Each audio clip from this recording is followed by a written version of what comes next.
We are live now. Tribal Chief live, going down. Come on in. Come on. Come enjoy the show. Gonna take some questions. Have a conversation here about C4, Universal Championship, dominating SummerSlam. What else we got? How we're gonna take over SmackDown tonight. So I want everybody to come on in, get comfortable, and we'll get this thing going here shortly. We got any good questions while we're waiting? A lot of people saying they're a big fan. Just showing love, acknowledging me. We'll take some time. You can acknowledge me, and while we wait for our partners at C4 to join in, and we'll get this thing going. If you do have any questions in the meantime, please. No ignorance, no buffoonery, just good, solid, head of the table questions. We'll take them.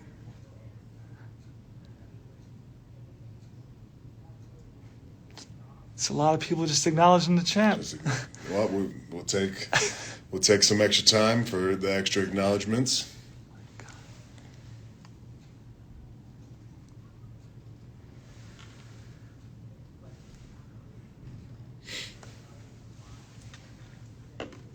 Who's your favorite 49ers player? Getting football questions immediately. Of all time? I don't know. You got to go. Let's go Ken Norton Jr. Jerry Rice. I don't know. Joe Montana. There's so many. So many. It's a dynasty. That's what I'm trying to do. What else you got? Go ahead. Shoot. How does it feel to beat John Cena twice? Easy. Felt like a normal day at work. What else you got? Hola, hola. What's your typical day-to-day look like now that you beat John Cena at SummerSlam?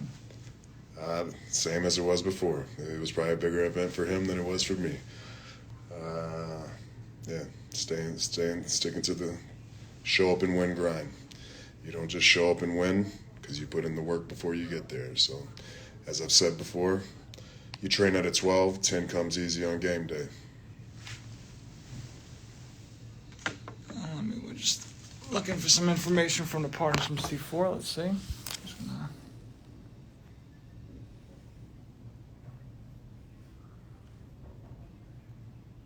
There's so much traffic going on here that I'm sure that's what's happening here. A lot of love from India. A lot of Roman Reigns. And here we are. Yo, man. Roman, good to see you again. It's been a few months, man. Yeah, I had the pleasure of rocking with Roman a few months back when we shot our incredible Ignite Your Fire commercial, and hyped to reconnect, man. But, to my C4 squad, we are sitting here with the one and only Tribal Chief, Universal Champion, Roman Reigns. Man, thank you so much for taking the time. I want to start out, man. It's been about a decade since I went to a live event for WWE, and I had the amazing opportunity to sit 10th row this past weekend at SummerSlam. Man, what was that crowd like? What was that energy like, you coming down there and rocking that night? It was on point, man. It's a little different sometimes because the stadium shows, when you're in a football stadium, it's a little different than being in like a basketball arena, just because the noise travels a little different. There's so much more open air and so much more space. But man, and also when you go on at the end, you're dealing with a crowd who's kind of been in it longer. They can sometimes tire down. So to be able to go out there and then, energize them back up, get them back into it, get them real loud, it's always a goal. But when you do it, man, it just makes it so pleasurable. So, but yeah, Vegas brought it. SummerSlam was incredible. We broke records. We made history, and the most important part is we retained. So that that's Yo, kind of I gotta show you, man. after my shoot, I had to go get me my own Universal Champion belt after rocking with you on that shoot, man. I had to have one. So mine ain't like yours, ain't as pretty, but we're doing our best over here. So let me toss in a C4 question. When was the first time you ever tried C4? And what do you think of the product? Well, I mean, I've been into athletics and training and fitness for a long time. So, I mean, I've definitely tried C4 far before the partnership. And it's one of those deals, too, where, especially when you're in a locker room, that's kind of like, hey, if you forgot, you got any pre-workout, you got anything to help me with some energy, pick me up real quick. And a lot of times, all the guys would always have C4. So I've always been able to, keep tabs on the product. But as far as whenever we came out, with the actual energy drink, like in the can, it was within the partnership that, kind of was the first time being introduced to it. And I'm serious, man. Like it's really good. I'm not just saying that like as a plug or anything. And I drank this stuff with dinner, and I knew I was gonna go back to bed. Going to bed at in like 2 hours. I didn't have anything else to drink, but I was like, man, screw it. I'm gonna drink it anyways because it tastes good. It quenches your thirst. It gives you that, like, especially if you're on a hardcore diet. It gives you that taste, you know what I mean, to where you almost feel like it's a treat, but it's it's 0 calorie, with great energy and everything to turn on that focus. Yeah, I'll just hit you with one more with that. What is training for Roman Reigns like? And I'm gonna crack mine while we get at it, but Yeah, what's training like for you day to day for Roman Reigns? I think for me, I have to try to train at like a championship level every single day. You know what I mean? Anytime I step into the gym, to me, it's about my career. It's not just, I take a lot of pride in my health and my fitness, but my actual, means of earning money, it comes from being an athlete, being a world-class athlete and being a world-class performer. Absolutely. So it's tied in. So it's kind of one of those things where it's like business and pleasure. I enjoy being in the gym, but to be able to take yourself to that next level, to train with the proper intensity, to train till failure, to really understand what failure feels like, and to push yourself to that point, consistently. You got to kind of go to a dark place sometimes. You really, be able to just put on the blinders, and just put that tunnel vision in and just really get after it. And, it's not easy doing it every single day, but I try to, at least 5 to 6 times a week, get in there and continually, chase this fitness journey that I'm on. Heck yeah. Well, gotta hop back in. I know the fans want to hear it because I felt this way. I'm at SummerSlam, watch you retain the Universal Championship, and then you just hear that music start. Lesnar comes down. What goes through your head? Why didn't I know about this? That was the first. Yeah, I honestly, it pissed me off, because I take great pride in keeping my thumb down on everything, knowing this business inside and out. We have a special counsel for a reason, being Paul Heyman, to keep me in the loop on every little detail that I need to know. I mean, when you're the face of WWE. These are all the little pieces of information, the facts that you need to know. If a Brock Lesnar has entered the stadium or the arena, that's something that I need to know as the Universal Champion. So I think being extremely frustrated and irritated was the overall initial emotion that I went through.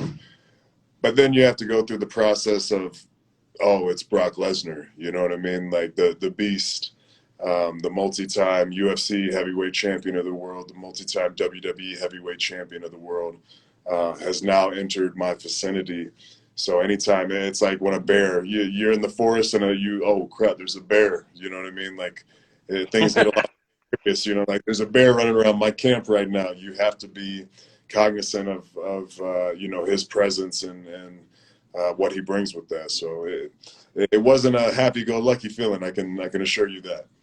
All right, so you guys get out of the you get backstage. You and Paul must have had a conversation. What's going on with that conversation between you and Paul talking about the Brock situation? Are you trying to break news, huh? Oh, snap! You know, Well, I'll you tell know. you this, we had a conversation. I don't know if you can call it a conversation. It might have been a browbeating that Paul had to take. That was an L that he probably had to deal with that night. We've had, and I don't fancy myself as like, I'm not a hothead. I like to think about things. I like to chew on them and process them and be a smart businessman and a smart competitor at that. With that being said, but I think tonight on SmackDown we'll be able to really dive into all these different scenarios that are possibly on our plate right now. So we have a tricky path to kind of work through at this point. We're kind of in the wilderness right now. So if you tune in to Fox tonight, watch SmackDown, you'll be able to see us kind of work our way through these turbulent times. Yeah, I know. And you and the Usos, now the Usos picked up championship too. So you got some interesting things in the family going on. But we'll go a little different direction, man. I know your cousin being The Rock also has an energy drink we won't bring up, but you guys must go at it in the gym a little bit. I want to hear, just one story, you and The Rock going at it in the gym, just crushing each other. What happens if you and The Rock get in the gym together? Well, I think there's a lot of sweat flying around, and then I think those are like constants that I think you have to have when you're trying to push the envelope and be the very best at what you're doing. And he's not in the ring, like he used to be, but he still really, I think, is chasing that aesthetic. And when you have a job that requires you on camera to save the world, you want to look like you can save the world. So I think he trains at a very elite level, high level, to be able to secure that for his audience. And for me to be the very best in WWE, to be the Universal Champion, I have to do the same. So the couple times that we've gotten together with our schedules being as busy as they are, I would definitely say there's no lack of sweat flying around, moving some good weight. But to me, there can be a little bit of a clash of mentalities of as far as like how we train and the way we attack it. And I think with the people we work with as well, we just have different game plans. I know I'm not sure. I'm sure he switched up the plan a little bit, but a lot of his training is based off of tempo and time under tension. And a lot of mine is really built off of that intensity, feeling that contraction, that mind muscle connection, and then pushing my body and whatever muscle group I'm training to absolute failure or very close to it within a couple reps of failure. Hell yeah. So, very, very like-minded processes, but, I think it's really just based off of taking that intensity to the next level, that world-class intensity when we get in the gym, and being able to focus in and maximize our time because, as you got to be able to time manage. You only get X amount of time in the gym, so you want to take advantage of every second, every minute that you're in there. Awesome. Few more. You're the WWE Grand Slam champion too. You've earned just about everything there is to earn. Done What it all. is that feeling like? Yeah, what's that feeling like, man? And how do you just keep pushing yourself to stay on top? So it's one of those things where I think some people can get complacent with the idea that I've done it all, I've achieved everything that can be achieved. But for me, I'm just chasing that bigger moment. I'm chasing. I've won the titles. I've done just about everything you can do within this business. But I constantly push the goalposts back. That finish line. As soon as it gets really close, let's add 10 more yards. Let's keep pushing it back. Let's keep making. Let's reach for the next level. So for me, it's like a mind trick that I have to play on myself to where I'm never content. You know what I mean? So, there's a lot of days, and that's kind of like a juggling act in its own right because I like to practice gratitude. I like to be thankful for the blessings that I've received and come across. But I think you have to keep that hunger and you have to keep that mentality that you want more, and that's just something that I apply on a daily basis. Hell yeah. I mean, we love having you over here at C4. And that we just got to thank you.